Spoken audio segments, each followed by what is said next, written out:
Welcome to the Warriors and Wardens podcast, formerly the Origin Canine podcast. We are dedicated to sharing lived experience of military and first responder communities from Australia and around the world. I'm your host, Tom Brown. Enjoy the show.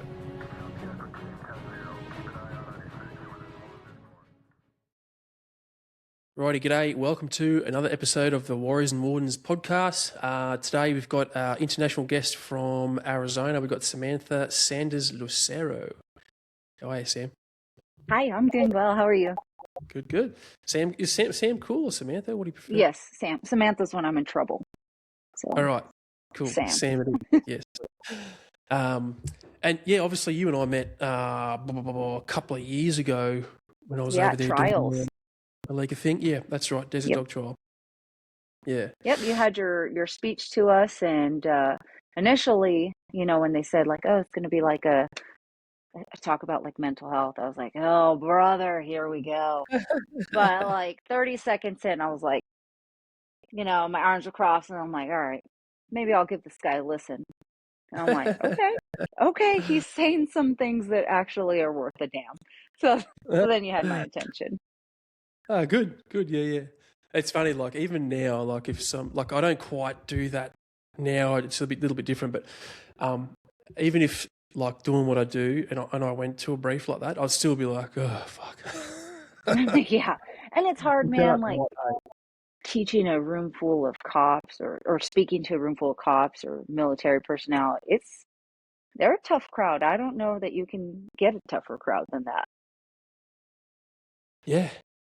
It's a good thing too, right? Because like I think a room like that, you can sniff out bullshit, right? If I'm up there telling, talking a bunch of shit, or it's too sterile, or whatever, like cops and they'll smell that shit like blood in the water, man. Immediately, yeah. You'll get people so to get up and walk out. Well, it keeps me accountable, hey, because I know that, and I'm like, oh man, I better be fucking good. So, right, it's like got to be good, and then you got to be credible too. I think for me, that's like one of the biggest things. Like, all right, what has this person done, and like how are they going to say something that could potentially value me? Because we all think like, oh, no one's had it as bad as I've had it, and you come in kind of hard into those things. So then once people kind of list out their resume about the shit they've done or haven't done, then you kind of decide whether you're going to turn it off or not. Yeah, exactly. Yeah, that's kind of one of the premises, I guess, of like the way that I was doing those talks. Because I was like, oh man, if they can sniff it out, I'm not gonna, just regurgitate some fucking book or something, Right. But anyway, enough about me. Let's talk about you, Sam. So I want to hear about you growing up. Hit us with it. Okay, so growing up, I grew up here in Tucson, Arizona. I like it here. It's hot as fuck, but the weather's very predictable. It's very boring. There's no tornadoes, no hurricanes, there's no earthquakes. It's just hot. So I grew up here. I am the second oldest of 5 children. My parents were married my whole life. They're still married. I grew up riding horses and doing rodeo, and I was kind of an ugly kid. I looked like Mowgli from the Jungle Book up until like high school. Then I kind of started like changing a little bit, and then I didn't get my confidence until probably when I was about 19, when I actually started at the jail as a corrections officer. And then I kind of, got some confidence, a little bit of life experience while I worked there. And then 2 years after that is when I went deputy, and I've been a deputy sheriff since 2012. Yeah, so what's that, 14 years, 2026? Yeah, 14 years. Far out, Brussels sprout. Yeah, so being deputy is pretty cool, man. I've done some really cool shit. I've seen some really ugly stuff too. But since I've been with the sheriff's department, I knew I didn't want to be like, so the cops that watch will know, I didn't want to be like a girl that is on the streets for this amount of time and goes straight in to be a detective. I think everybody has their place in the department, but I didn't want to be one of those people. I wanted to be a street cop, and I wanted to stay a street cop for my whole career, and I've stayed true to that for a long time. I really wanted to be on the SWAT team. That was my primary goal when I started. So after 2.5 years as a street cop, I started testing to be on the SWAT team. I tested 3 different times and I finally made it on the third time. And then I was on SWAT team for 6 years. And then I wanted to go canine. So I tested for canine and I got that on my first try. But you can't have SWAT and canine in my agency. So I was forced to leave the SWAT team. If not, I would love to still do both. But I still got the opportunity to go out to some SWAT trainings and any SWAT calls they need a dog there. So I'm still, working with the team. Um, so I enjoy that. I dig that. And then I did little ancillary assignments in the department. I was at the training center for about 2 years training recruits. I really enjoyed that. But at the same time, for those 2 years, I wasn't on the street and I hated that. I hated working while the sun was up. I'm a night crawler. Call myself a lady of the night, and I'm for the streets. Uh, so so I really was just uncomfortable, being in an administrative position. So then I decided to come out back out to patrol and came back out with the dog. So that was even better. yeah. So I didn't know, and this might sound really fucking misogynistic, but I didn't know chicks could go on SWAT. It's good. There actually wasn't any girls on the team while I was with the department. I know we had a doctor who was the medic, and that was a woman, but there was no female operators. So that kind of made me like even more excited to do it and be the one and kind of a thorn in their side because there was a lot of guys on the team at the time that were very old school that were like, "The fuck is she doing here trying to be on the team? She's a fucking female, Go make me a sandwich." So I had a I had a lot of Did it for me. I had a lot of work to do to earn my place as an operator and um, kind of show them that I did belong there and that I was worth a shit because I understand women aren't built the same. We're not physically as capable as men are, and we each have our strengths. And I knew that I did have to bring my A game when it came to like my shooting and my physicality and um, my abilities. So I made sure I was super squared away so that they wouldn't have any room to be like, see, it's because she's a fucking female. Um, so it was a good challenge for me. I really enjoyed that journey for myself and that portion of my life, and I'm glad I did it before I had my daughter too. Um, just because I wouldn't have been able to give. It would have been one or the other. Either I give it all to that or I give it all to my daughter. And where I'm at now, my daughter gets all of me. Um, so I'm glad I was able to give 100% to the SWAT team the time that I was on it and grow. And it helped me so much. Like the the missions we went on, the trainings I had were invaluable, and it helped me tremendously when I transferred over to K9. Um, just because I didn't have to worry about the tactical aspect so much, I was just able to learn dog stuff, and all the other stuff was kind of second nature, like the decision making abilities and whatnot. It just happened. Um, so then I was able to learn the great big world of dog training and understanding dog language and dog behavior. Yeah, yeah, and that's a complex world in itself, right? Oh Um, man, it's so different. It was yeah, very there's so many. humbling Yeah, because you think but you're like, hey, yeah, I've had dogs growing up. I taught a dog how to sit one time, and then you come into this dog that they live to put teeth into flesh, and they'll just like cops, they'll smell it on you if they sense any weakness, and they try to get some past you. They're opportunists, so you really have to be like sharp, and you have to bring your A game with the dogs. Not they're gonna fuck you up. And I yeah, did. I got fucked up good by my first dog. shit, yeah, yeah, Yeah, a lot, dude. yeah, yeah. What kind of dog was it? Mal Shepherd? He was Malinois. So I've had two Belgian Malinois. My first one was a male dog, and we actually were a great team. That dog was kick-ass street dog.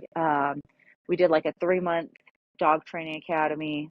He was a 4-year-old Malinois from Canine Concepts in Louisiana, and we graduated our dog academy and certified. And within 3 days, I got my first street bite. And then within the first 3 months, I had 3 street bites. And we were high on life, man. We went to our first HRD school that was put on by like Alika. Um, and I didn't know it was a competition going into that because I was like, oh, it's just a high risk deployment seminar. It's just a training. Well, I guess they were like keeping points on how everyone did during each scenario, the handler and dog teams. And we ended up winning it. We won the little trophy that they give every year. And there was like 70 different dog teams. So I was like, damn, we got this. Like, this is pretty good. And then about a month and a half, 2 months later, he just fucking turned on me and he started biting the shit out of me. Every limb. It was like a bi-weekly occurrence. It would be not it would just be pretty fucking random, like nothing specific that triggered him. And it was after our third bite, and our third bite, it was pretty gnarly. It was pretty bloody. And my personal opinion is that like fucking changed something in his brain that day and just made him like, just kind of be like, I'm gonna make my own fucking decisions now. So for about 6 months, I just dealt with it because it was like, well, are you going to deal with it or are you going to leave? And I don't want to be like, oh, she's a girl, so she left because she got bit. So, like, no, I'm going to suck it up and I'm going to fucking deal with it and just take the dog off of me every time it's on me. Because, we train our dogs to bite and hold, not like, it wasn't like a nip. It's like, it's a bite, it's a fucking fight to get the dog off. Um, Shit. so that it wasn't the highlight of my dog career for sure. We tried to train it out of him for about 6 months, but it had turned into a pretty significant problem to where we ultimately made the decision, my department did, to fire him. And then he went to another agency. And then he went to another agency with this big, like 6 foot, 200-pound dude. And I think everyone kind of assumed that it was because I was a girl, that the dog was like out alphaing me. Um, but the dog continued to fuck that guy up too. So they're like, okay, it's a dog problem. It's not a girl problem.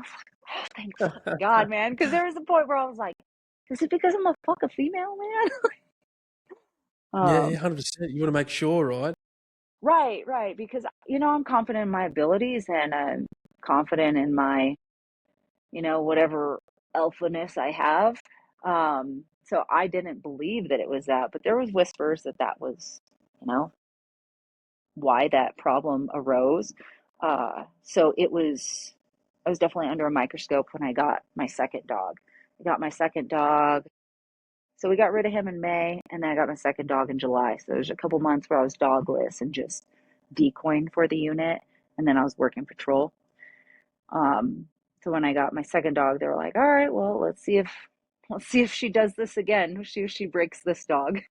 But luckily, me and the dog that I have now, we're a great team, and we have a really good working relationship. And I'm incredibly grateful for her. I'm also incredibly grateful for my first dog because, I got a really good foundation with him, and he taught me a lot of things. And there was a lot of mistakes that I made that, as a new handler, I didn't know were mistakes because it wasn't like common knowledge to the basic person. But as a seasoned handler now, I'm like, oh, I probably shouldn't have done that, or I probably should have done this differently. Um, but I'm grateful. He taught me a lot, and I think if he hadn't fucked me up so much, I wouldn't be as grateful for this dog that I have now, because she's a fucking saint. Being a bite dog, like they're gonna put teeth on you at one point or another, and she's put teeth on me before, but wasn't more out of aggression. It was out of lack of clarity. Being on like a hot call where there's a lot of people yelling or gunshots. Um, but it's one of those things where as soon as I yell at her, she's like, "Oh shit, my bad. I lost my cool there." But with the other dog, he was just like, "Ah, fuck you." Yeah. Hey, just to back it up a bit. So obviously you've had a pretty high octane career. I don't want to get into a few of those things. Of course. Why'd you want to go to the cops in the first place? How did that even come about to start? Well, my whole life, I was no doubt going to be a veterinarian. That was all I wanted to do. There was no plan B for me. So graduate high school and I did 2 years of college at the U of A. And I was like, this fucking sucks. Like, I did not like school. I hated everything I was learning. I'm I'm good at like learning when I give a fuck about it. Um, I just didn't care about what I was learning. I didn't like science. I didn't like college. I was like, I'm not gonna do this. And honestly, that was a really hard decision to make to decide like everything I had thought my whole life I was gonna do is not for me. And it definitely broke my parents' heart too, because they were excited to tell people they had a vet for a daughter. And then I came to them one day, I was like, hey, I don't want to do this. Like, my heart is not here. My heart's not going to be here for another 8 years of school. Um, and they're like, well, what are you possibly going to do? And I had thought about it. I wasn't going to come to them with no plan. So I was like, well, I have two options. I either want to be a cop or a firefighter. And they're like, what?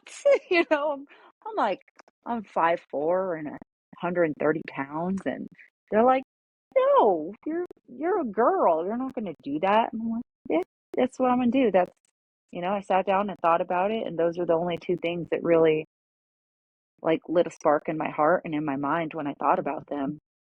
And also, you don't have to go to a fuck ton of school to do it. And I wanted to do something now. Like, I'm a hands-on person. I'm like, let's get in there. And I wanted to do something that would keep me super physical throughout my life. 'Cause my biggest fear is getting fat. So I didn't want to go get some desk job. Uh, so then when I started like evaluating the two careers more, I knew that being a cop was more my style, more my personality. Um, and that's what I went with. And at the time, I was only 19 when I made that decision. So that's why I became a corrections officer first, because you only have to be 18. But you do have to be 21 to be a cop here. So I was just like, go there, do my time, get a foot into the department, and start establishing myself there. And then I also didn't have any life experience prior to that. I was pretty sheltered growing up. My parents were super strict. Um, I wasn't one to like go out and party. I never did drugs. I was like super fucking lame. Um, so No. I had no life experience. Like, I didn't know none of that. So the jail helped me see how shitty people can kind of be. Um, it was like an eye-opening experience, and it also helped me learn how to communicate with people. Um, because you don't get a gun in the jail. You got to be able to talk to people, or you're gonna get your ass kicked. Yeah. Did you ever have any run-ins? Um, Um, nothing, nothing super negative that I wasn't able to handle.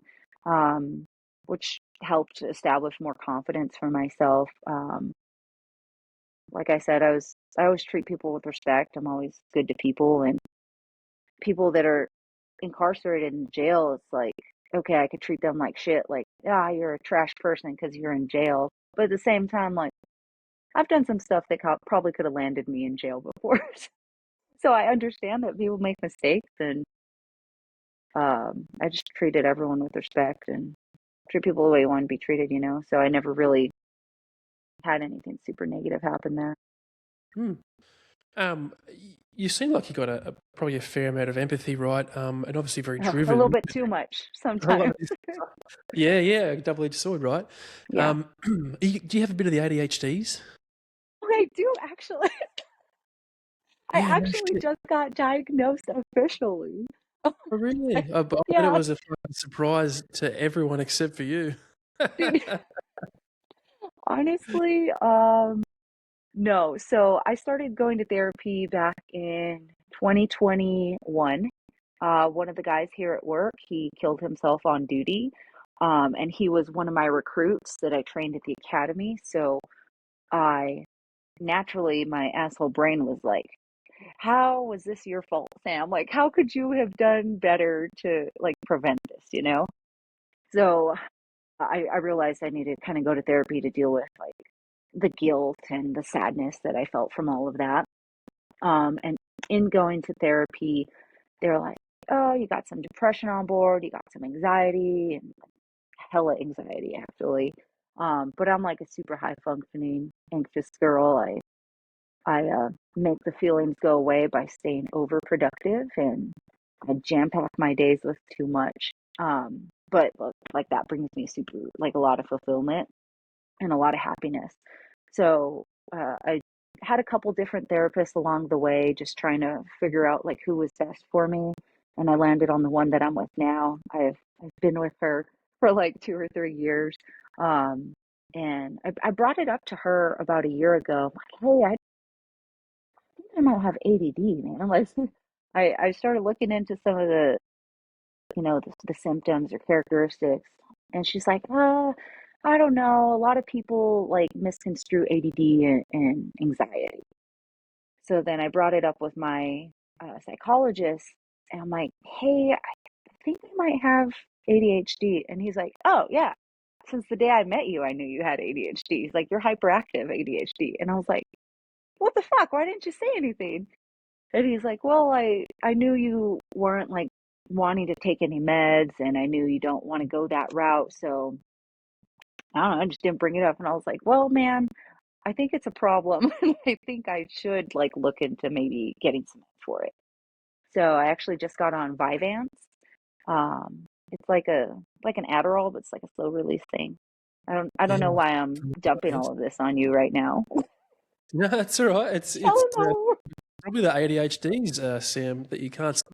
It's just like Oh, just word vomited all over you. No, but I'm like super open about all of that, and I think that actually judge the people that don't like to talk about that stuff. I think it's more powerful to be open and vulnerable with all the things that you're not perfect about, you know? So yeah, to answer your question, yes, I yes. have the ADHD. Short story long, yeah. Yeah, yeah, It's all good, yeah, yeah. And just a lot of what you're saying, right? Like that, high level of empathy, that anxiety, prone to depression, high low mood, that type of stuff, high functioning, SWAT, K9. Yeah, it's so typical. I think I spoke about it at one point in my presentation because a couple of people come up after and they were like, "Oh man, I had this same experience in XYZ," but it's just I think it's so common in that world. Hey, like especially I mean, if you go somewhere like SWAT and K9, like at yeah, least half the people there are probably ADHD, maybe a sprinkling of right. And autism. like, don't even know it. Yeah, yeah. And not that you need to know it. I think that was my thing. Hey, I was like, I needed to know because I was like, what the fuck is wrong with me? Like, I felt like there was Yeah, you something wrong. almost feel like abnormal. Because everyone's always like, oh, you do too much, or like, how do you do it all? And I'm like, I can't not do anything.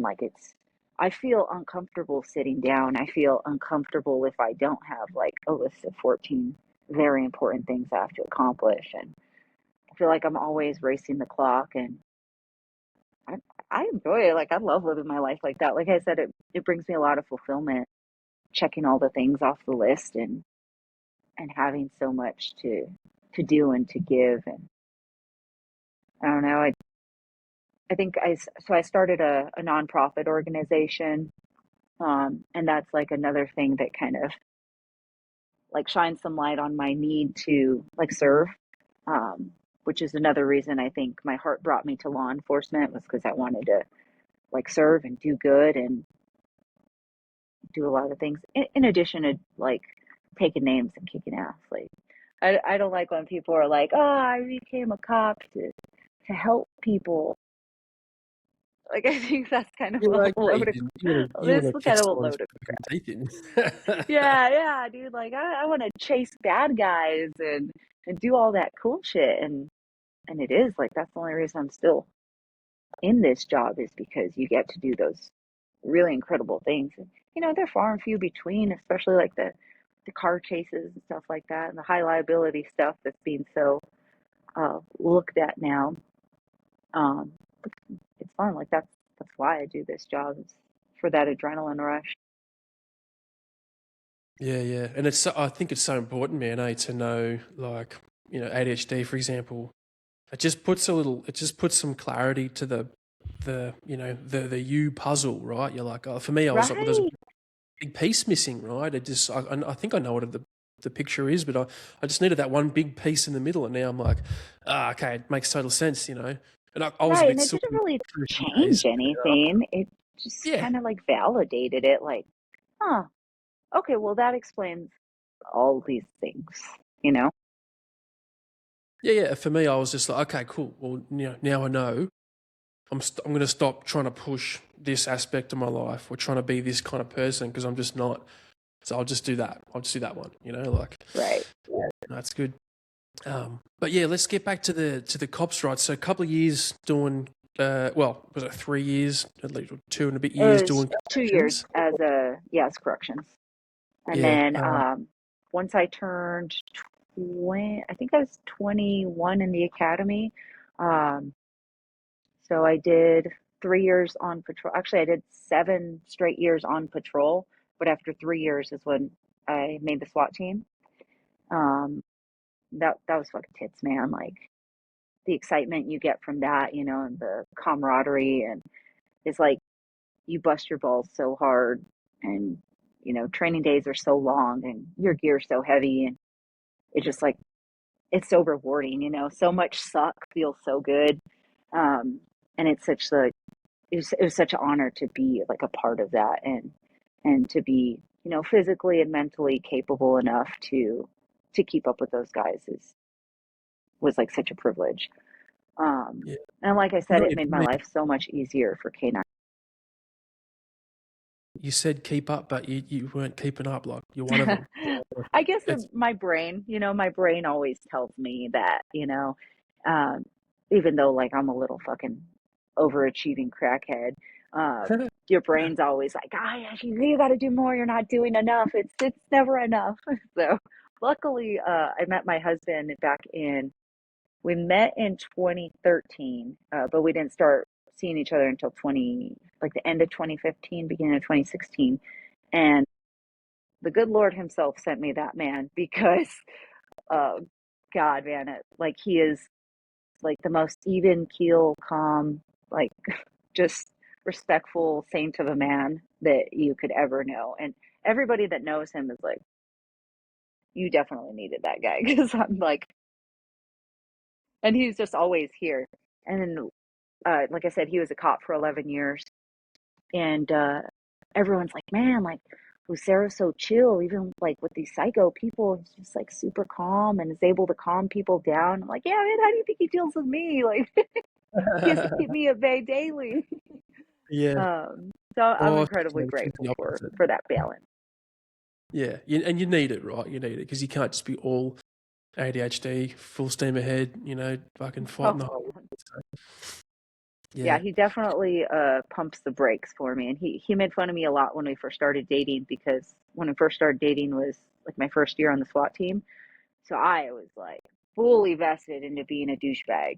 I was just like, everything was like like at home, like there was no off switch. I was like, Sam who? I was Sanders all the fucking time.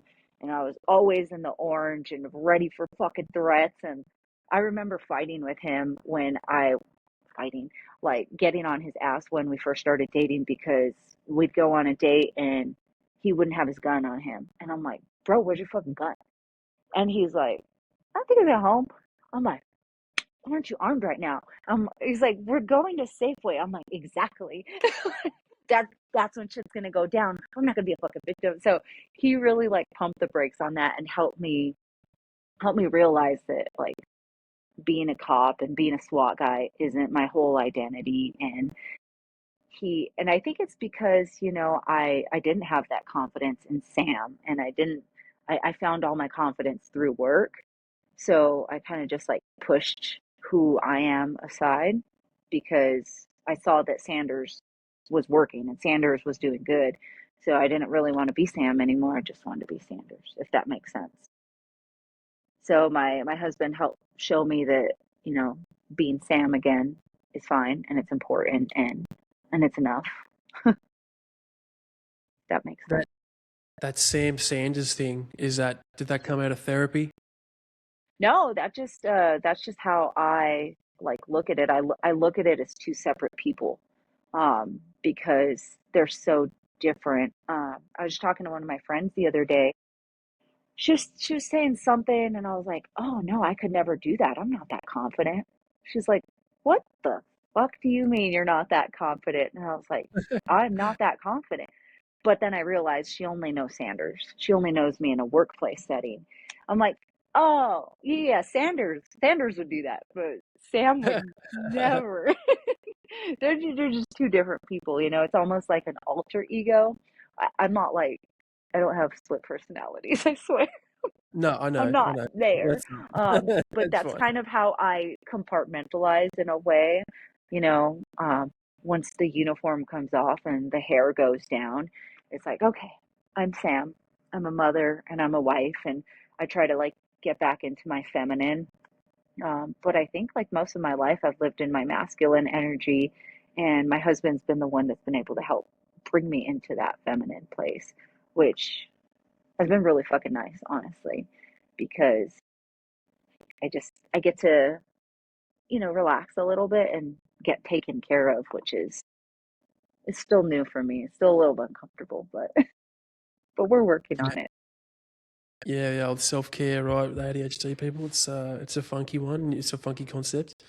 But take me to take me to your first year on, also your first 3 years on patrol. So straight out of the prison into patrol work. What's that like? That first year, that first impression, the sort of jobs you go to, the stuff you see. Yeah, so I had a pretty high standard for myself, and I knew what the perception is of female cops from other cops, and it's not good, honestly. And I was like, okay, I have a lot of work to do to not be put into that box, you know, especially because like I care about how I look. I take pride in my appearance. I wear makeup and I do my hair, you know, different than like the slick back cop hair.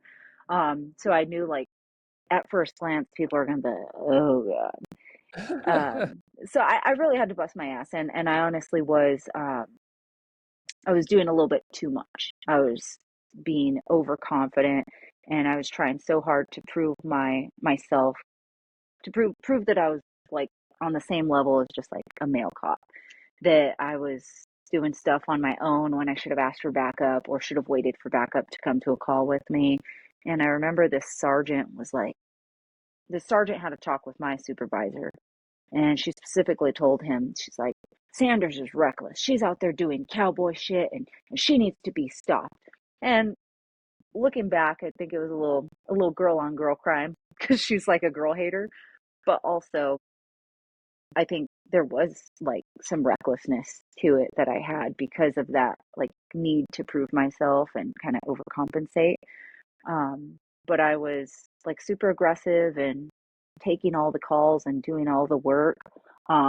I wanted to be like noticed as a really hard worker. That was my goal. I didn't want any room for anyone to say like that I was, you know, apprehensive about going to calls or not wanting to take calls or being afraid to mess up.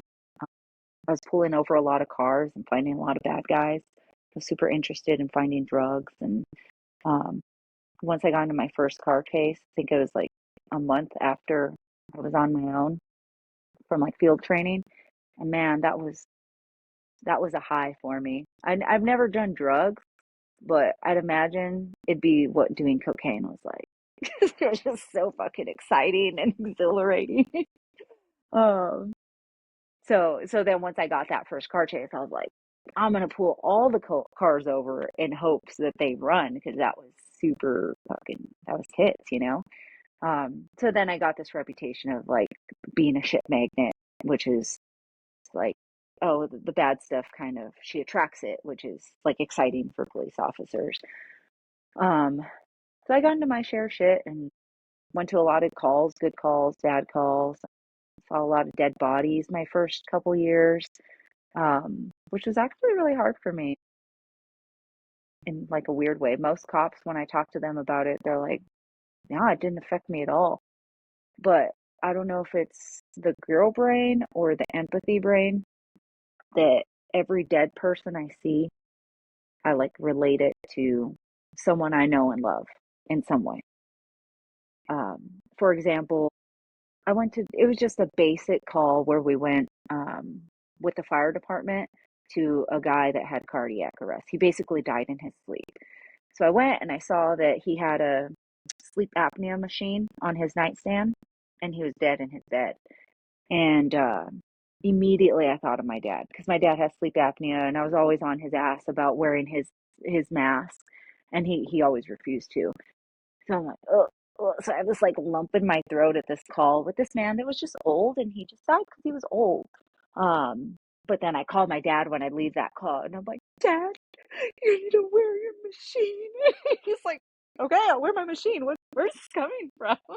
Where I'm like bawling, crying, like in like a dark parking lot somewhere by myself, like as a cop, just like crying. Um, so yeah, I don't like any sort of calls with dead people. It definitely has like a little toll on my heart every time. Yeah. That's so interesting, hey, like there's a couple of things you said there, like, you went and had a cry and whatnot. Do you think doing that, is that something you've continued to do, by the way? Like if something affects you, you'll go away and sort of process it a bit, Uh, cry or get angry yeah, or whatever it is. yeah. I'm an externalizer, so I have to like immediately fucking talk about it to someone. Before I met my husband, I'd always call my mom and I would just like kind of debrief to her and I would kind of like cry it out to her, man. And like I said, we'd ride alone in our car, so I would never let any of these motherfuckers see me cry. By motherfuckers, I mean my coworker. I say that with love. Yeah, my respect. But I would never let them see me cry because it kind of goes back to that like, oh, she's just a girl. Like, here we go, girls. So I never wanted that on me, but I knew that like this shit had to come out now. Sorry. I knew that it had to come out, and it was like fucking like poison that was like almost seeping out that needed to come out. So stuff like that was hard for me. I'd go to the car and call my mom. I remember one specifically. I was actually training someone, so he was riding in the car with me. Uh, and we go to a call where this 16-year-old had hung himself. So he hung himself on like a satellite dish outside the house. And I think it was like an extension cord that he hung himself with. So we go to it, and I'm explaining to the new guy like what we need to do and what we need to do with the body and what we need to like investigate. And then I'm like, hey man, I'm gonna go to the car really quick. I need to call the sergeant. So I go to my car and I'm like, Mom. And I'm only crying because at the time my younger brother was 16 years old and this poor kid that killed himself, he had on these black and white checkered Vans. I'm gonna cry thinking about it. And my little brother had those exact same Vans. Mm, And, and my little brothers and sisters are like my world. They're like my kids. I like raised them growing up. So I called my mom and I'm like, is Justin okay? She's like, what? Why? Why is he not okay? I'm like, I just had this call. But it just like triggered something in my brain and in my heart that, I didn't see this poor boy. I saw my little brother there, and so I was in my car. I called my mom. I talked about it. We made sure my brother was okay. I cried a little bit, and I was like, all right, we're good. And then I went back to the rookie. I was like, hey, did you do this? Did you do that? He's like, yes, ma'am. So I'm able to lock it back up. But yeah, I do need to let those things out. And I don't think most cops do. And I think that that's where we run into a lot of issues. mate, 100%. It's 100%. In my observation, like I think what you do is probably obviously it's quite specific to you. I'm the same, right? I can't hold stuff in. I've got to say it or do it or experience it or whatever like pretty quickly. Um, but yeah, I think like I call it the emotional tourniquet. Like you see something or you experience something and you just like reef that emotional tourniquet on. You're like, well, I can't let it out because once it Right. starts coming out, it doesn't stop. You know what I mean? But you Right. do It's that, heavy flow. you do that enough time. Yeah, yeah. Well, you do it enough times and you've got enough backed up that when you do loosen it off, it's gonna fucking. So I think Right. you do it a healthier way, right? Um, But the other one was, have you? I had Tony Sanborn on the podcast like a couple months ago, and he was saying, he told me this story about same kind of thing, right? It was dead bodies, and he's like, I'd seen a million dead bodies over my career, and then just this one that he went to. I don't know if you heard the episode or have heard him say it. I didn't. Oh, okay, yeah, it was interesting, man, because he was like, I've seen a heap of dead bodies, and I was always just like, man, it's just body. But he saw this one, and he did CPR. The lady died, but then he saw a photo on her desk of her family, and he immediately said he was just like, it was the first time he'd ever humanized it and related to it. And then from that moment, he was like, every dead body was someone to him. You know what I mean? It was Yeah. just, Yeah. yeah. And It's I'm fascinating. definitely heavy on that. I'm definitely on the like, oh my God, like this is somebody's daughter or this is somebody's little boy, especially car accidents, man. Oh, I fucking hate car accidents where people die. And I think Yeah, it's because it's so real and it's so like it can happen to any one of us at any time. Like in it, and I think that scares me so much. Like it could happen to my family members, to my husband, it could happen to my husband while I was driving with my daughter, like all these like terrible things play out in my brain. Um, so yeah, like it's hard for me to not humanize the dead people that I see at work. And I think a lot of the people that I've talked to about this, because I'll bring it up with other cops. I'm like, hey man, do you feel sad after that call? They're like, what? No. you're like, And me I'm like, neither. Why would I? It's yeah, stupid. yeah, no, it's gay. No, Yeah, and I'm pretty I like just wanted to open make fun of about it. you if you did Yeah, fucking nerd. it. No, and I'll tell them, I don't know, man. Like, I feel a little bit sad. Like, is that weird? And then I'll kind of explain to them, and most of them, what they tell me, they're like, oh no, I just picture someone sleeping. I just tell myself, oh, they're just sleeping. And I'm like, huh. And I've tried it, but my brain's like, no, you're not. Like, that's somebody's wife. So Yeah, I haven't been able to trick myself into believing that someone's sleeping. I haven't been able to mitigate the sadness that I feel when I go to a call with someone that died. yeah. And I don't think you should either. Like, I think you do it the right way. Just Yeah, if that works for you, fine. Like you said, you can't, not the sort of person that can hold it in, right? If you hold that in, like you said, it just go toxic, turn poison. yeah, You got, very much. And I think that's like one of the biggest problems I see with like cops, because I feel like just with the culture, we all have a lot of the same characteristics with the way we talk and our mannerisms and the way we operate at home.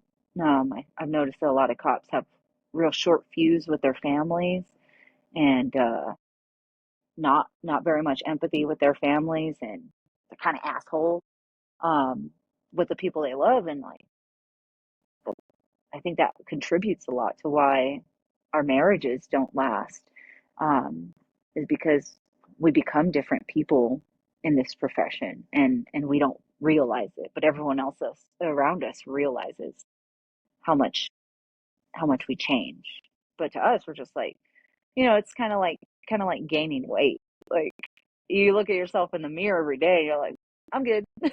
Until you step on the scale or see someone you haven't seen in 6 months, or like you don't really you don't see the difference. yeah, true. Yeah, it's so incremental, right? And your own experiences, it's so proximal to the last phase. It's always ongoing like that. So obviously, yeah, if you've done your first year seeing this stuff, you've got this sort of this way that you deal with your jobs and whatnot. Um, in spite of that, did you still wanted to go to SWAT and do Oh yeah, more? Like, yeah, talk to me about SWAT. So obviously your motivation to go there, but then you said you tried 3 times. I did. So my motivation to go there was I wanted to be on the SWAT team before I was even a cop. Like when I started looking into whether I was going to be a firefighter or a cop, um, the SWAT team is like what tipped the scale for me. So I'm like, that is badass, man, and I want to fucking do it. Um, just being a cop is exciting because you're behind the yellow tape, you know. But being on the SWAT team is even deeper because when shit goes down, the SWAT guys come in and the cops have to stay out of that inner yellow tape, out of the inner perimeter, and the cops have to basically keep cars out of the way. And I'm like, that's not enough for me. Like, I wanted to do the most. And to me, like, the SWAT team was the most. They train the most, they shoot the most. They go to the highest threat calls. And I wanted to do that. I wanted to be the guy that people can turn to when shit goes real bad, and the person that has all the training and that has seen all the things. And so that was kind of my motivation. And then once I saw that there was no females on the team, I was like, oh, that's kind of scary. But then it also excited me more. So I'm like, all right, I definitely want to do this now. Like, even more so, it kind of drove me harder to want to be the one to do it. And then after me, I think I was on the team for uh 4 years. And then another girl came onto the team, and I was like, okay, cool. So almost like I felt like I gave like permission for other girls to test. Yeah, So yeah, that was awesome. that was exciting to me too. And that girl is still on the team, and she's super badass and super squared away. Um, so team's in good hands. Yeah, and we sort of were talking about it before we skip back to early life stuff, but so when you see like the DEI initiatives, we've got to have a fucking 50-50 ratio. That must burn your piss, right? Because you're like, man, I earn my way here. I want everyone to know that I earn my way here. But then, if there's some dog shit DEI thing or some fucking ratio that they're aiming for, do you feel like it undermines everything you've worked for? 150%. And I don't want to piss some people off by saying this, and I hope it doesn't get back to my agency. But if it does, it's my personal opinion. You know what I mean?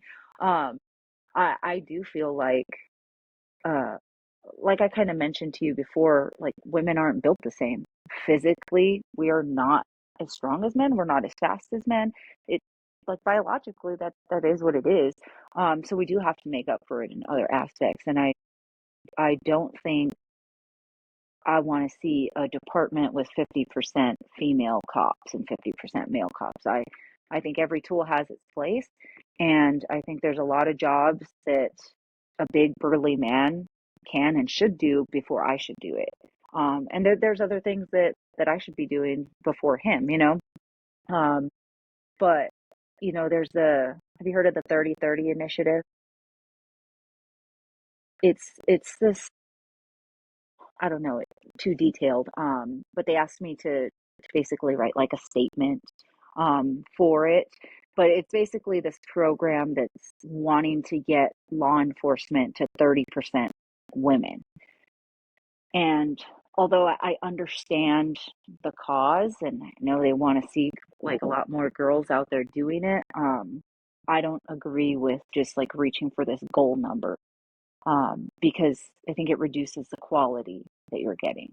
You know what I mean? I don't know. I Yeah. don't want to say too much that's gonna hurt too many girls' feelings. No, I get it. Because, Look, like I said, like every girl, like the our department has a lot of female officers, and they're great in their own ways. And there's some that are fucking kick ass that I would love to go into battle with. But there's other ones where I'm like, you hold down the fort here and make sure all this paperwork is filled out. We're going to go handle that. You know what I mean? And I don't think that there's anything wrong in that. I just think that not everyone should do certain things. yeah. Yeah, it's funny. Even the DEI acronym. Like, I think when I look at that, I'm like, diversity, because what is it? Diversity, equity, Equity inclusivity, and inclusion. Yeah, inclusion. Yeah. So for the first one, I'm like diversity of what? What do you mean right. diversity?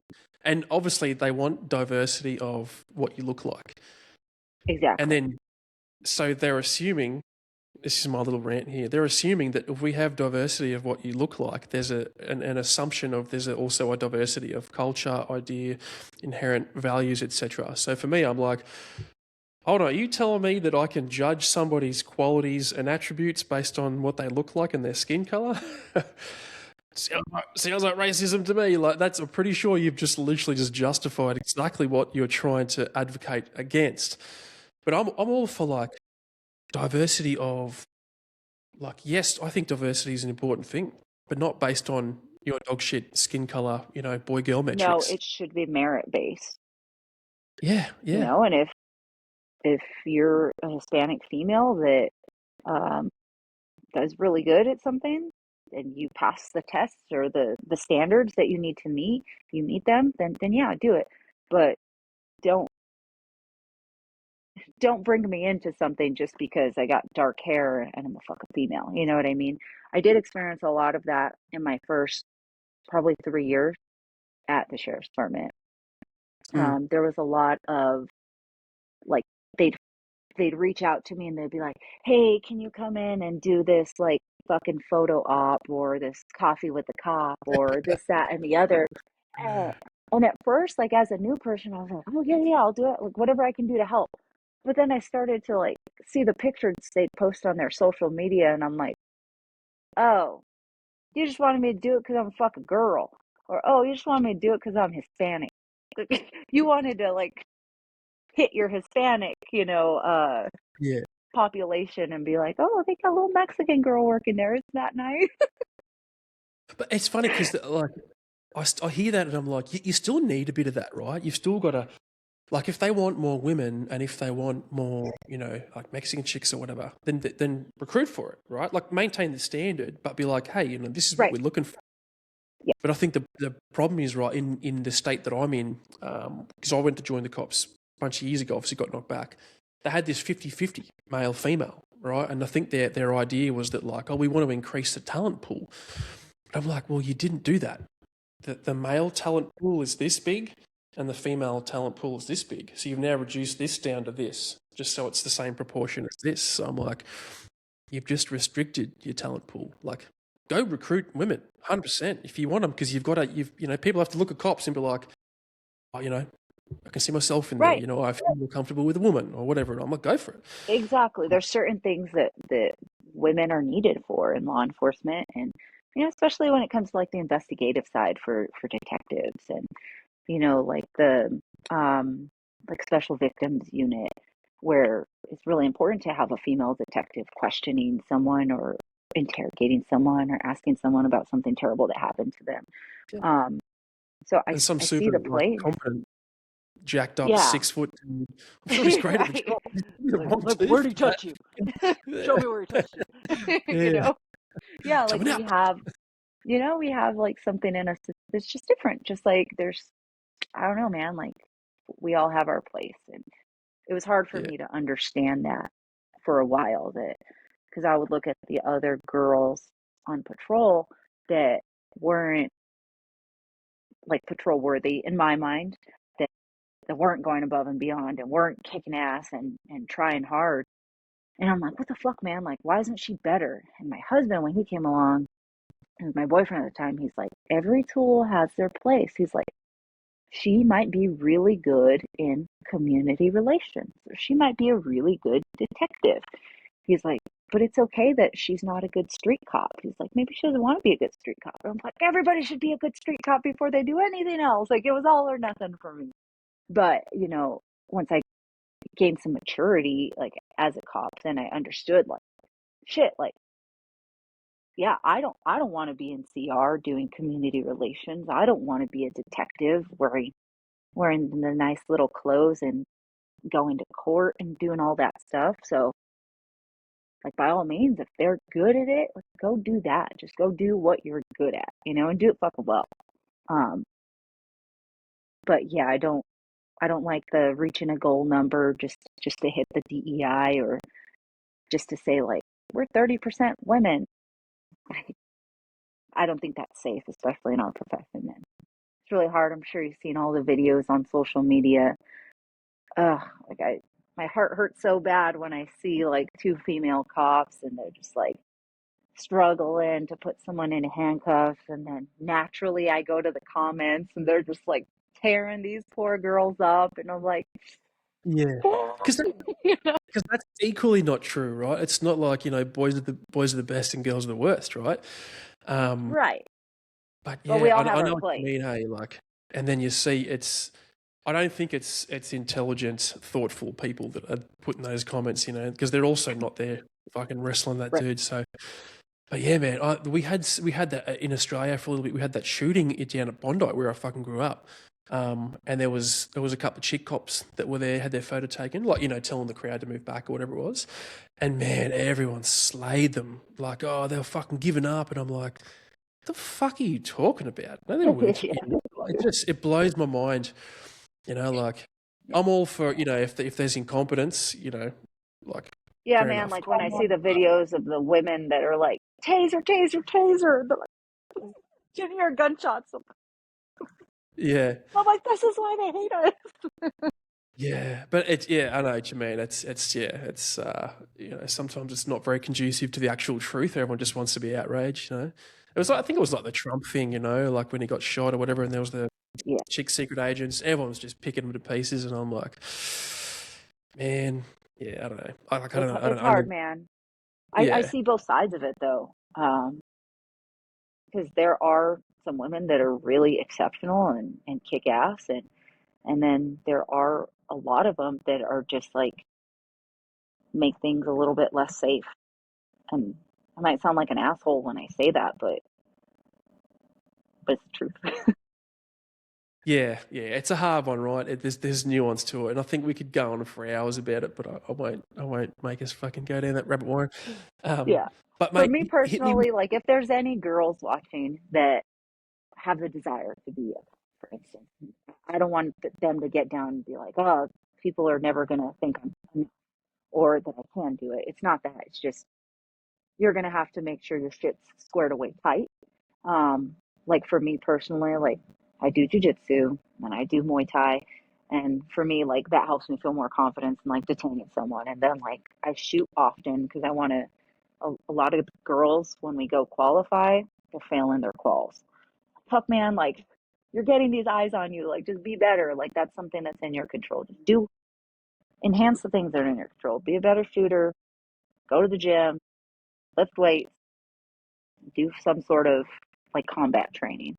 And I think for a woman, as long as you have that and you have that level of self awareness of wanting to be better and understanding your strengths and like your weaknesses, um, I think that's all it comes down to. Yeah, yeah, you've got to do it with that healthy mindset, right? Hey, you're like, yeah, you know what? The reality is maybe people will look at you and think less, Mhm. but don't give them a reason. Go and work harder and Exactly. show and prove it. So, mate, take me to to your SWAT team experience. I want to hear. Do you have like a favorite job that you did, or maybe a first one, for example? Yeah.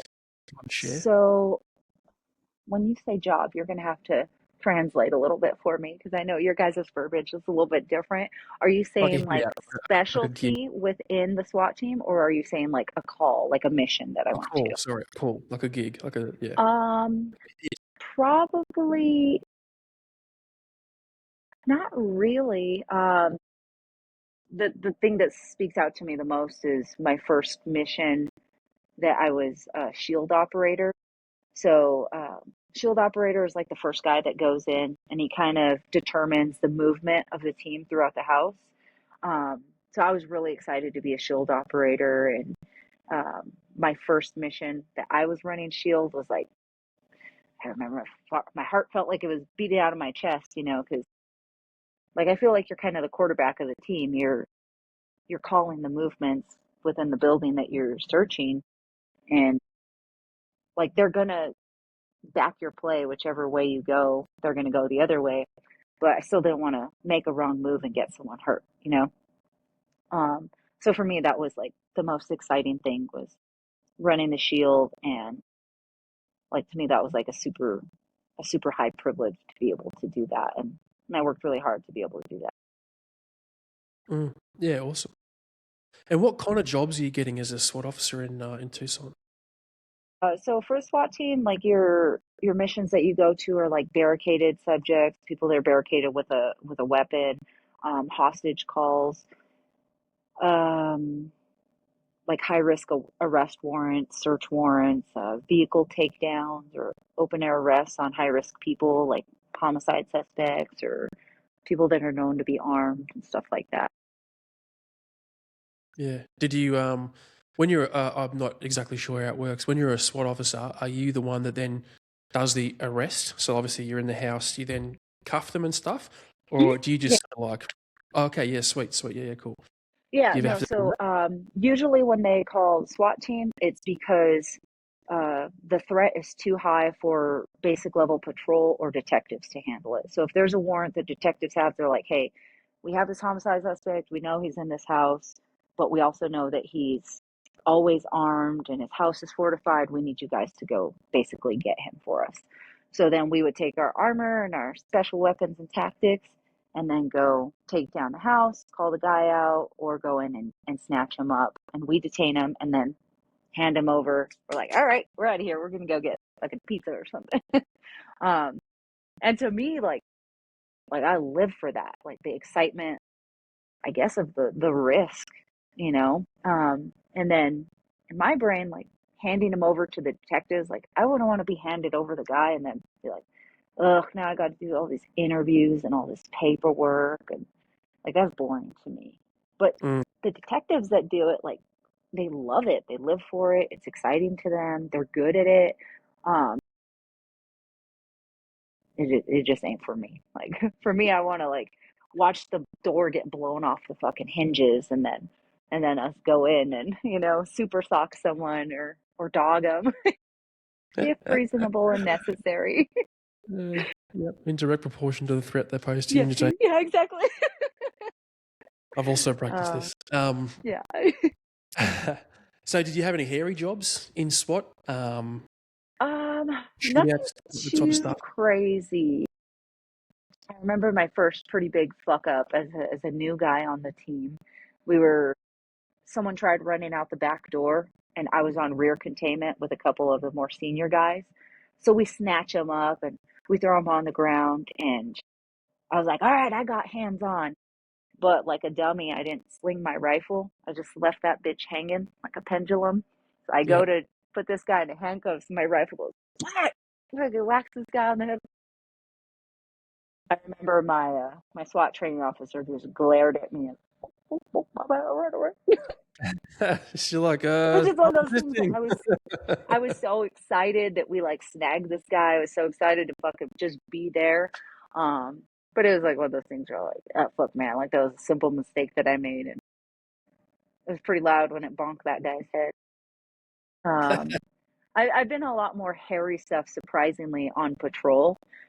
And I think just because, with the SWAT team, that show of force is not a, it's a very small percentage of people that call bullshit on the SWAT team and Mm, want to blow up to them. Usually when they see the armored trucks and the guys in all the turtle gear pointing rifles at them, usually they're like, all right, they gig is up. Uh, but I was in an officer involved shooting back in 2017, and it was actually a hostage call that I responded to. So I had been on the SWAT team for 2 years at that point, and I'm really grateful that I was on the team for the time that I was, because I was the second or third officer there. And I think that having that background, because we train hostage rescue stuff so often on the team, that it was easy for me when I got there.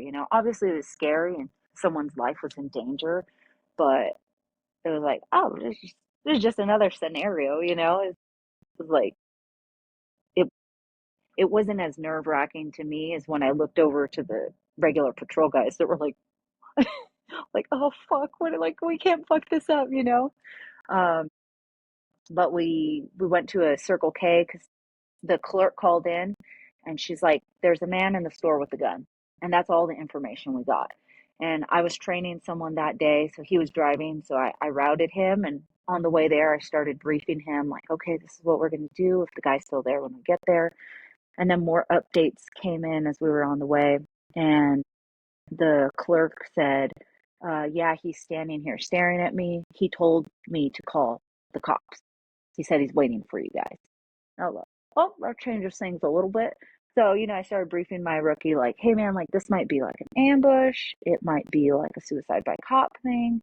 That they could go a lot of different ways. So we just didn't know what to expect. But when we got there, we pulled up to the front of the Circle K and we saw the guy and we saw the clerk, and he was doing like the classic hostage thing where he's standing behind her. He wasn't doing the arm around the throat thing, but everything else was like classic hostage. And he wouldn't come super close to the door. He was moving enough to where we couldn't get a shot off on him, like if we really wanted to. Um, but ultimately, he came out of the store, came right towards my patrol vehicle, and pointed a gun at me. Um, so that was pretty terrifying. Um, but it happened pretty quick, and uh, he did not go home that day. But we did, so very grateful for that. Yeah, shit. Do you mind expanding on that a little bit? Um, Yeah, yeah. We were probably only there about 5 minutes. So when we got there, my rookie who was driving, he stopped like under the gas pumps because we didn't know if the guy was out of the store yet. And we get on the radio, we're like, where'd he go? And then someone else said he's still inside. So I jumped into my driver's seat and drove the car to like the handicap spot right in front of the Circle K doors. And then I deploy with my long gun and I start trying like negotiations with the guy. I can see him behind the counter with the clerk and he's doing something later on. Detectives told us that he was rubber banding his gun to his hand. I think he wanted the suicide by cop, so he didn't want the gun to maybe fall out and us not kill him. Um, so that's what he was doing behind the counter. And then he was smoking a cigarette, and I was the one like trying to negotiate with him, but he didn't really give me any dialogue back. It was just me trying. And then the clerk was like surprisingly calm. Something about Circle K clerks, or they're a different breed. She was incredibly calm. I think she had seen her fair share of shit in the day. She was kind of over it. yeah, Um, but then after about 5 minutes, he's talking back and forth with her, and I thank God that he did this. He told her before they left the store, he said, we're going to go out now. You're going to go to the right. Just when you go out the door, just go to the right. And he didn't really tell her anything else. So luckily, we had a deputy kind of in place on the corner of the Circle K. And then there was about four of us fanned out outside the front.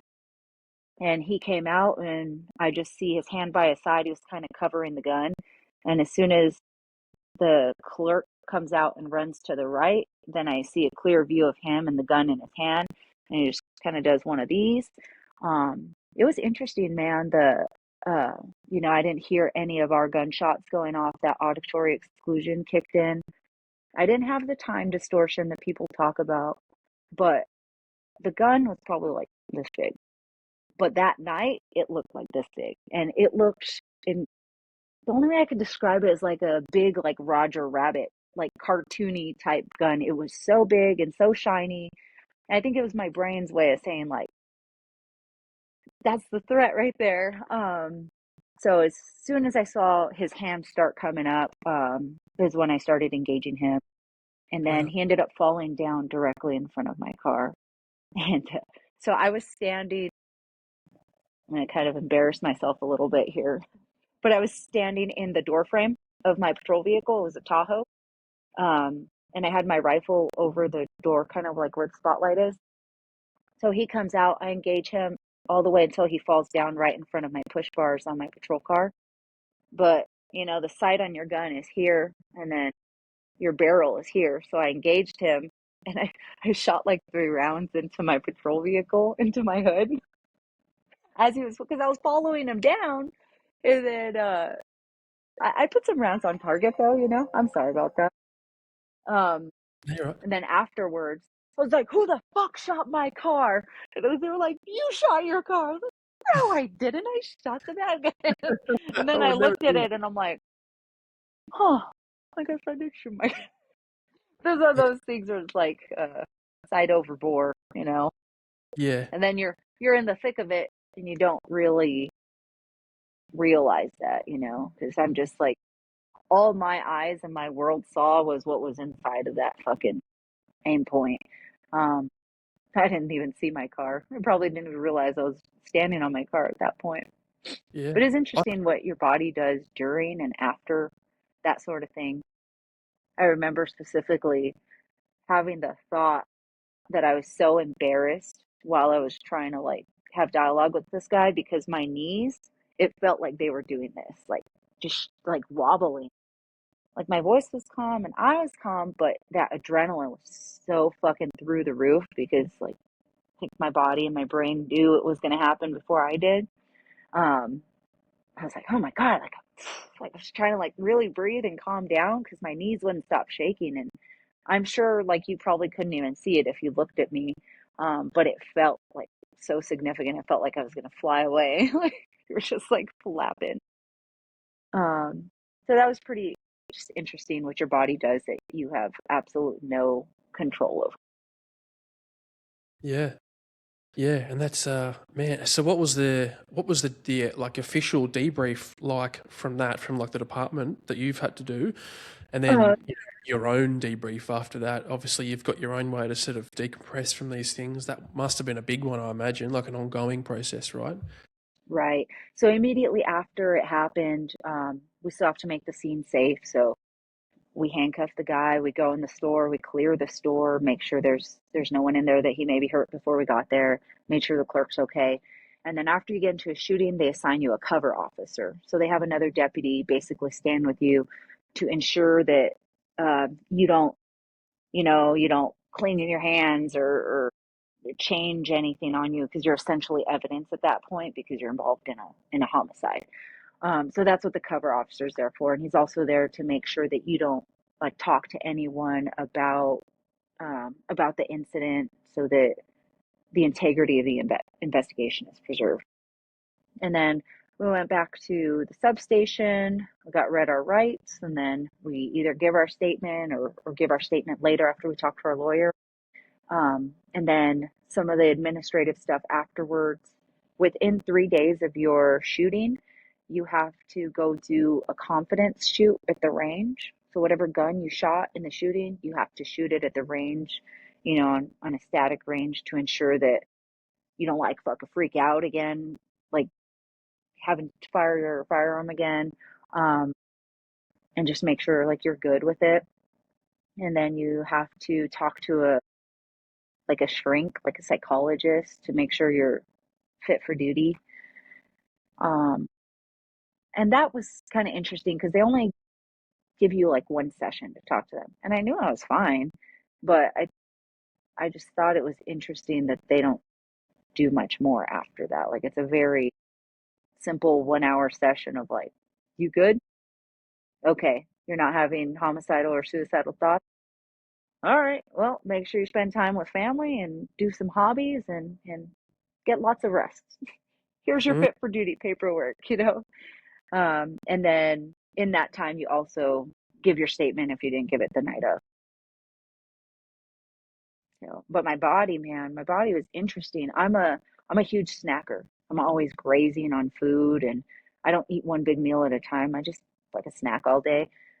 I like was forgetting to eat. It was like a 1 week period that my body went through something strange after that happened, where I had zero appetite. I didn't have a desire to eat. I didn't feel like weird or remorseful or anything like that after the shooting because it was a very like black and white, clear cut incident. It wasn't like, oh, should I have done this? Or, oh, there wasn't no like bad press about it. So I don't know why my body felt that way. And then I was also waking up in a puddle of sweat every night for a week straight. Mm. I didn't have any issues sleeping, except I would just wake up drenched in sweat. So it was super weird. No bad dreams or anything like that. Everyone kept calling and checking on me. I'm good, dude. Like I'm, I'm good. Like we're good. I did get into a fight with my husband, who was my boyfriend at the time, because I felt like everybody and their mother called to check on me to make sure I was good, and I was living with the guy. Um, but I got mad at him because I was like, "You never asked me if I'm okay." even though the answer would have been yes, I'm okay. I was I was like offended that I felt like he didn't care. Like the only person I would have opened up to and would have been willing to talk to if I was feeling anything weird would have been him. So, Mm. and he's a Marine, so they taught him really well that you don't feel emotions, you don't fuck with emotions. So that's been one of the things that we've worked on. We've been together for 10 years now, and that's been one of the things that, teaching him that it's okay to open up, or at least to be okay with my feelings. Yeah. Do you think though, like with the way you've processed previously, do you reckon that helped a lot processing the shooting as well? Absolutely. Yeah. Especially once I got the backstory. I guess that's a big part of the thing that I didn't really talk about. Once I got the backstory on this guy, it was like, oh yeah, this absolutely went down how it was supposed to go down. So we didn't know it at the time. Obviously, all we got was the call text that there's a man in the store with a gun. But afterwards, detectives told us that Tucson Police Department, which is our city counterpart, they got with our detectives and were like, hey, we're working this homicide. I guess this guy had just gotten out of prison recently. He went on a couple dates with this girl, and the girl was like, I think I'm going to cut it off with him. So she tells her sister, I'm going to break things off with this guy tonight. We're going to dinner. And she tells her sister, I'll call you when I get home. Well, she never called the sister. So sister can't get a hold of her. Sister calls the city cops to go do a check welfare. They get there, they find her door ajar, and then they find her dead in the residence. He had just beat her to death. And then he put a towel in the oven. He tried to like burn the house down, but it just it just burnt the towel. Um, but I guess he had also took a video of him killing her, and then he sent it to his mom. So the mom calls in and is like, I just got this video. You guys might want to go check on this girl. So he took her car from her house and he broke down at the Circle K. And the Circle K was, we're pretty certain he was on his way to Mexico because it was like en route.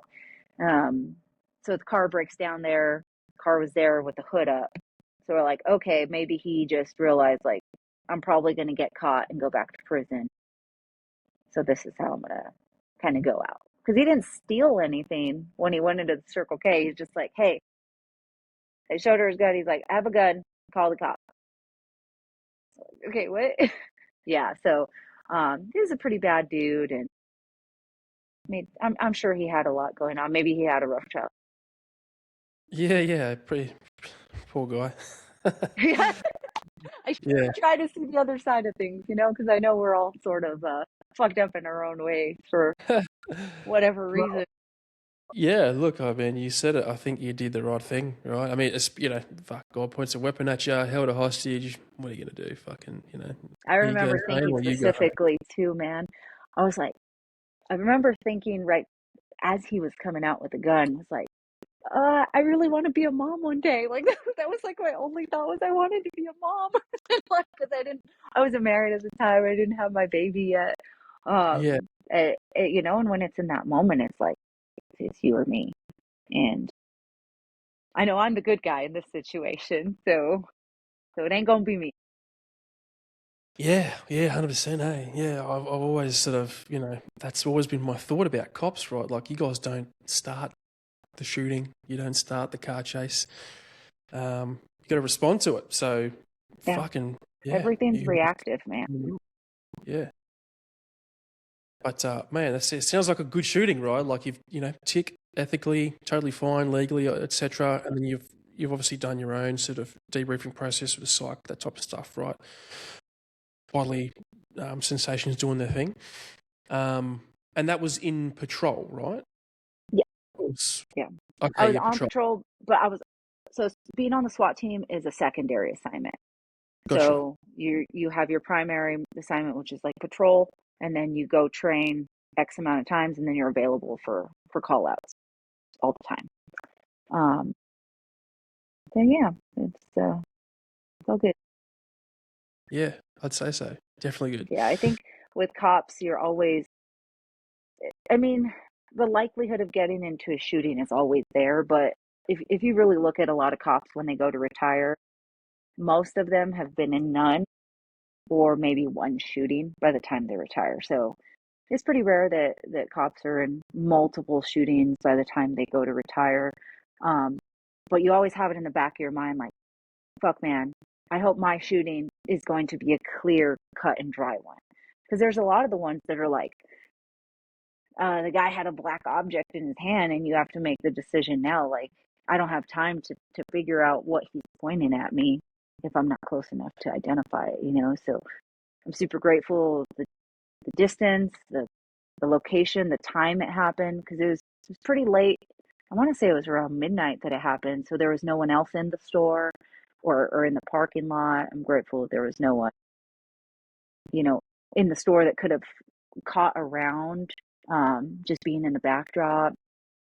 There's a lot of things that I'm glad it happened the way it did.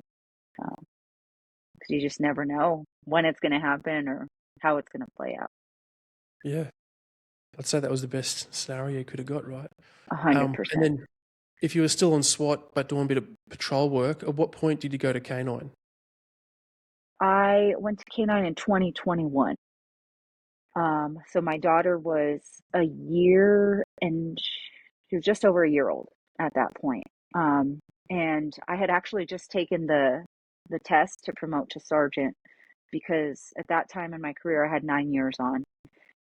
And I was like, you know what, I think it's time to promote. I didn't foresee any spots opening in K9. K9's always been like this position that was very hard to get, and I didn't think I could ever be one of those guys that was like worthy, I guess, to to make K9. But after I took the sergeant's test, I was on the list. But then the K9 spot opened up, and I was like, "Fuck, man! Like I think I need to do this. Like I really want to." And it was a fight between my brain and my heart. My brain was like, "No, Sam, it's time to promote. You're gonna make more money. You know, you're gonna set yourself up. You know, you can promote later down the road to lieutenant, captain, whatever." But my heart was like, I still want to do hood rat shit on the street. I want to get a dog. I want to dog bite people. I want to ride around with a dog in my car for 10 hours a shift. So the problem was I kind of shot myself in the foot because I was on the sergeant's list to be promoted. But I had to go talk to the sheriff, the big man, the top of our totem pole, and tell him, uh, I want to take myself off the sergeant's list and I want to test for K9. Like I didn't even have a dog in my possession. I didn't even know if I was going to make K9, and I had to go have this talk with the sheriff to tell him my intentions are I'm going to test for K9, and if I get it, I don't want your stripes. I want the dog. And he tried to talk me out of it. It was funny. He was like, so tell me who you are. I don't know anything about you. And I was like, oh, it's crazy because I've given my whole life to this department for the past 9 years and done absolutely everything in my power to like make you proud. Yeah, So I yeah. explained to him, you know, Well the path I had done.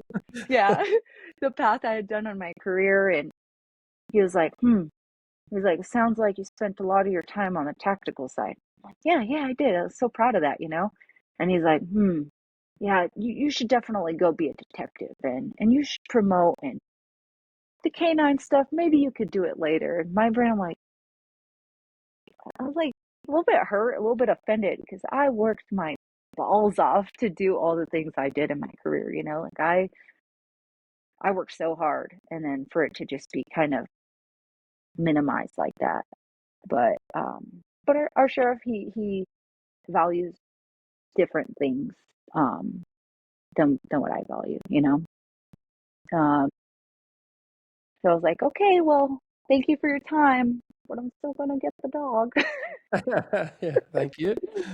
So I kind of screwed myself if I want to test for sergeant with under the sheriff. I'm gonna have to go apologize if the time comes.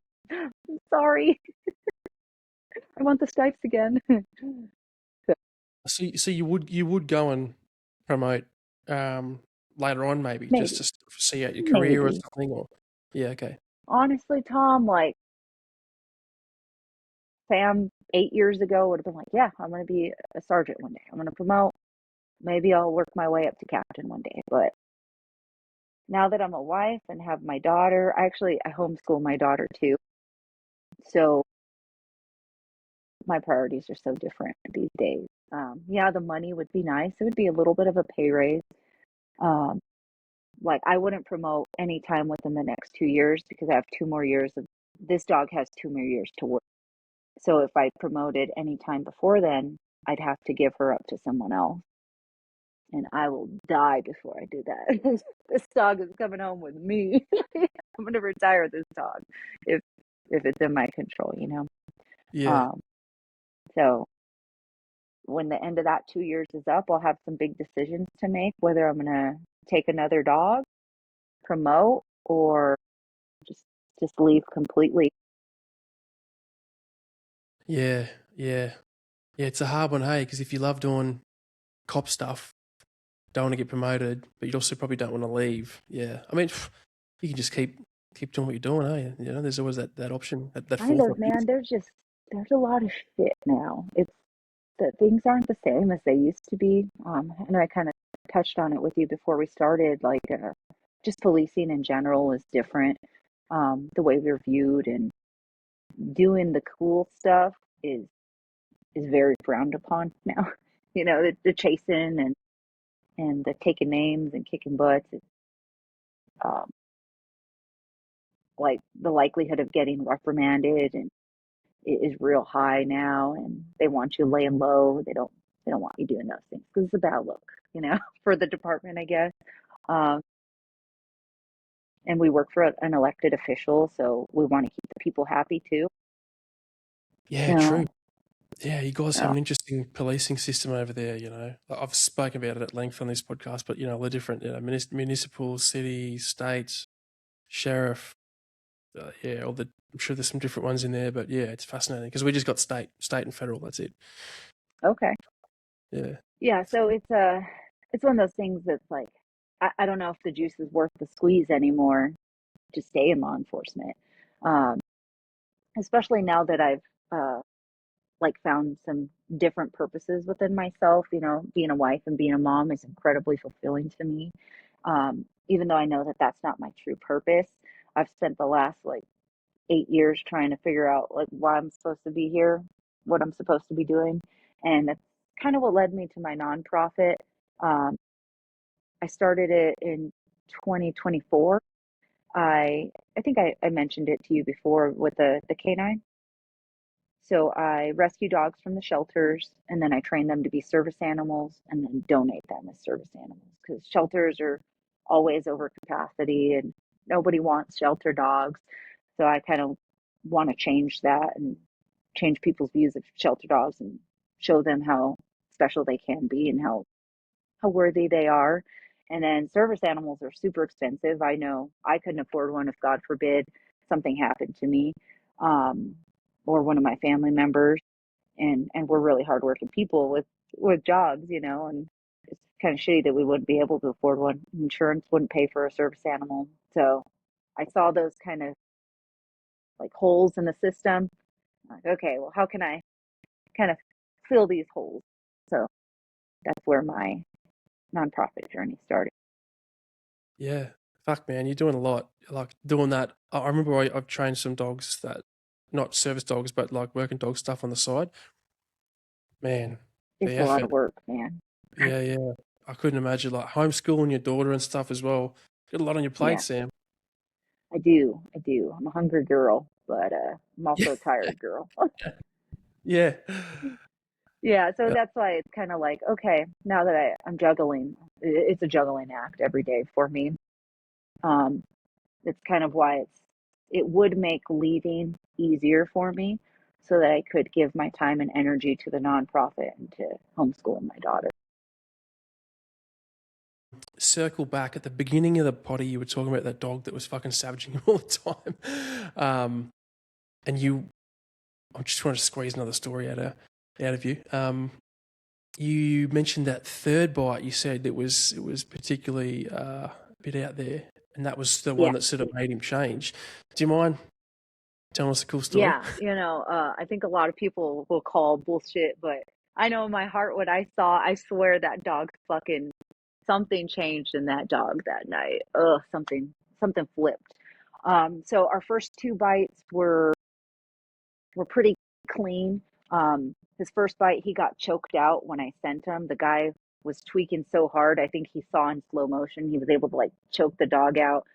So I was able to rip the dog away and bite the guy, but it was like a clean bite on his foot. Second one was in the upper thigh, and dog bit and held. Super clean, just puncture wound. The third bite, I sent the dog, and he bit the guy's leg, like between his knee and his ankle. And then the dog came off the bite. And I'm like, Stellan. I yell at him again, like, Stellan. I'm like, what the fuck? Why is he coming off? He had two really good bites where he bit and held. Like, is my dog failing right now? What the fuck is happening? So then the dog comes off the bite, and then I yell at him, and he goes back and he bites the guy's other leg. And then he does this fucking same thing. I'm like, holy Stellan, like, bite this motherfucker. And so then the dog goes back and he re-engages, and this time he bites the guy on his butt cheek, like where his butt cheek meets his hip. And he stayed on, and then we were able to detain the guy. And the dog bit and held on that third one. I was like, what the fuck, man? Like my brain, I was like, what just happened? Like, we're gonna have to hit some hard remedial trainings with this dog. I had no idea. I go put the dog up, and then I come back to evaluate the guy. Patrol was checking him out, and we called meds. We always call meds whenever we dog bite someone. So then I go, and I'm like, oh my god, this guy was sitting in like a puddle of blood, and patrol guys had cut his pants off, and I was able to see the guy had like some sort of condition on his legs, almost like diabetic legs or something, to where his legs were super swollen. Yes, and then the skin was very thin and fragile. So I think my dog, he was like, "What the fuck?" Because the legs essentially like popped when he bit him. So there was nothing to hold, and they just started bleeding a lot. So that happened on both legs. And then when he bit him on the ass, he was like, "Okay, something to sink my teeth into." And the dog was fine with me. I put him up. I always check the dog afterwards, make sure they don't have any weird injuries, make sure they didn't lose any teeth during. Um, but I swear something changed in the way that dog, like, just his eyes. It was different. It was almost like dead eyes, after that. And a couple weeks later is when he started biting me. I want to say, yeah, that incident was like January 4. And then the first time he bit me was like the 21st or 22nd of that month. And the first time he bit me, we're doing obedience, and he was in a downstay, and you're supposed to walk away. There's some gunfire, and he's supposed to stay. Well, he broke the downstay, so I yelled at him, and then he just like, fuck you. And he drove into me and he bit my knee. What the fuck? And I'm yelling at him, Roy! And I choke him off of my knee, and then he comes onto my wrist or onto my forearm. I was like, oh, fuck. And I choke him off of there, and it comes onto this arm. Fuck. Oh So shit. it was just like back and forth. And then there was a couple incidents here at home where he fucked me up pretty good. Um, and it was just for nothing after that. And, the trainer was kind of trying to identify, like, where's this coming from? What's the issue? So, because like I said, we tried to train it out of him for about 6 months. Mhm. The last straw was I was certifying and just doing basic obedience certification. So he was heeling off lead next to me. And I make a left hand turn. We're walking, dog's looking up at me. And he just decided, he's like, you know what? Fuck this bitch. And then he latches on to like my thigh. I was like, oh, here we go. So then I throw him on the ground and do the thing, and the certifying guys that were the trainers, the city trainers, and then our trainers, they're like, what the fuck? They're like, you didn't do anything. I'm like, yeah, that's what I've been telling you. Yeah. Uh, so then they were like, all right, we can't have this dog. It became an officer safety thing to where like this dog's just deciding he wants to fuck me up and make a decision to bite me. Like that's an issue. You know, I can't be having that. If I'm scouting for a homicide suspect and then Doc just attaches onto me, then we have a new problem. Yeah. So it was a bummer. That was actually a really hard time in my life for me, just because, you know, all the whispers of like everything I had worked so hard for to be a good worker, a good operator, a good handler. And then they're like, oh, maybe she's not a good handler.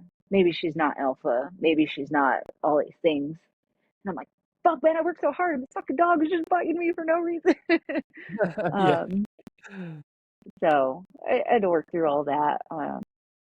And then once I got this second dog, I had that in the back of my mind, like, fuck, man, if this dog does the same thing, I'm gonna get fired from K9, and then I'll go down in history as the fuck female that couldn't work a dog, and then it'll be a bad look for other girls that try in the future, you know. And I didn't want to set no girls up for that. Yeah. No, I totally get it. Yeah. Oh man, that's hectic, Sam. But you've obviously had good success with your second dog, right? That you've still got. Yeah. My second dog. Yes, I still have her. Her name is Raya. She's about to be 6 years old. She's a bad little bitch, man. She's cool. She's only 65 pounds, but she has a great off switch here at home. She's good with my husband and my daughter. She'll just be like belly up on the couch most of the day. But once she sees me put my greens on, she's like, let's do this, you know. She's shit hot at work and she does her job really well. I like to think we make a good team. Yeah. Was that the dog you would have had when I was there at the Desert Dog Trials? Yeah. Yeah. Okay. Yeah. I met so many people, and I only saw Yeah, there's a lot some. of dogs there too. Yeah. Yeah. Okay. Yeah. Hey Sam, look, we're gonna wrap it up. But like I said, I'm trying out this new timing about an hour and a half because I have a tendency to just fucking go. Like there's a thousand things you said that I could have just extracted more You out did of. ask me a question and I realized I'd never answered, and I don't want it to look like I'm trying to avoid the question. So I'll answer it really quick. It took me 3 times to make the SWAT team. And it was because the first two I failed the shoot. So the shooting qual for the SWAT, you have to shoot at a firearms instructor level right after you do the obstacle course. And the obstacle course is pretty physically fucking demanding. But I knew I wouldn't have any issues with the physicality part. You know, but shooting when you're super physically exhausted like that, and then plus the pressure of the whole testing process. Uh, both first 2 times I tested, I got 5 rounds out and 4 is a pass. So it just, and I look back and I'm like, okay, it was a gift from God, because I don't think my mental maturity was where it needed to be, to where I was when I tested the third time. I was, you know, it was only like a 6 month difference, but it was more well rounded at that point. Yeah. Yeah. No, it's interesting, because we talked before about like, competence and right person for the job, etc., etc. But yeah, that maturity thing, man. Like I was back, I was very competent at my job, was reasonably experienced, but I just maturity wise, I was a mess. So yeah, no, And that's it makes a interesting. big difference. Oh, big time. Yeah, big time. Yeah. Hey Sam, thank you very much for coming on the I podcast. appreciate your time. Thank you so much for letting me come and word vomit all over your podcast. That's all right. I spent half the time talking about myself anyway. I'm like, oh, that happened to me. Yeah. Oh man.